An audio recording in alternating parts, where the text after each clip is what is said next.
Nous avons ici une salle qui va servir à la fois à la mise en œuvre des polymères avec deux machines de mise en œuvre, ici une extrudeuse et ici une presse injectée, et puis également des systèmes de caractérisation, donc ici une machine de traction et au fond ici une machine d'essai à choc.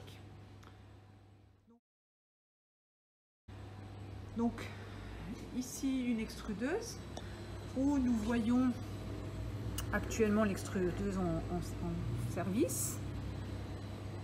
Donc le principe c'est d'avoir des granulés de polymère qui vont être chauffés à l'aide d'une vis tournant dans un four chauffant et qui vont passer à travers une filière qui va donner la forme. Et ici on voit que nous fabriquons de la gaine qui va être tirée à une certaine vitesse par le système de tirage qui se trouve ici. Nous avons ici une image de l'intérieur de cette extrudeuse avec la trémie et la vis qui va donc entraîner la matière de la trémie vers la filière qui se trouve ici. Selon la vitesse de production et la vitesse de tirage, nous allons pouvoir produire différents types de gaines. Donc vous voyez qu'on peut avoir des gaines de différents diamètres. La dernière étant obtenue en rajoutant du soufflage, donc en gonflant la gaine pendant la production. C'est ainsi que sont fabriqués la plupart tous les sachets plastiques. Nous passons maintenant à la deuxième machine qui est la presse à injecter que vous voyez ici. Donc le principe est le même. Nous allons mettre les granulés dans cette trémie qui est présente là-haut.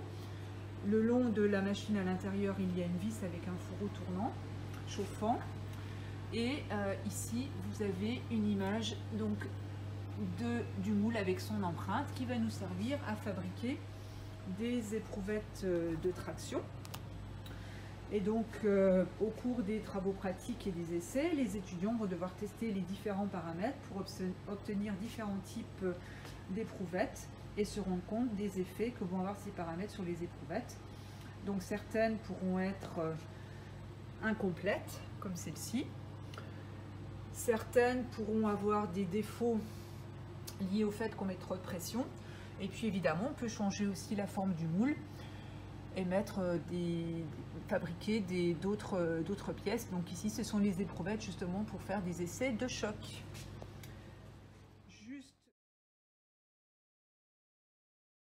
Juste un petit aperçu de ce que l'on peut faire avec la machine de traction. Donc on peut faire de la traction, de la compression, de la flexion.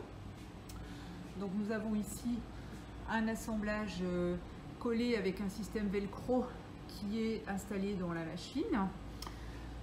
Nous allons maintenant lancer l'essai. Et nous allons observer l'avancée et le décrochage du système.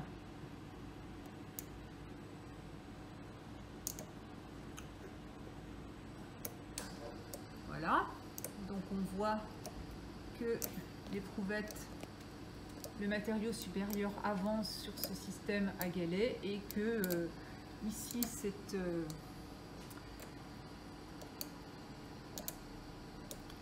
partie est étirée et se décroche de la partie supérieure. Et nous voyons en temps réel sur cette courbe l'évolution donc de la force au cours du temps, montrant que à chaque pic il y a une ligne de picot qui se détache. Voilà, le test vient de se terminer, il n'y a plus rien.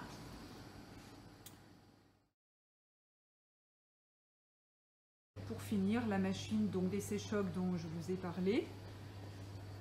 Donc ici, nous avons un balancier qui va venir frapper sur une pièce qui va être placée à cet endroit et qui va la casser ou non, selon les conditions. Et nous avons ici une étuve, un four en fait, qui va nous permettre de contrôler la température des pièces que nous allons chauffer ou refroidir juste avant de les installer dans cette machine d'essai-choc. Voilà pour un petit aperçu de cette salle de travaux pratiques.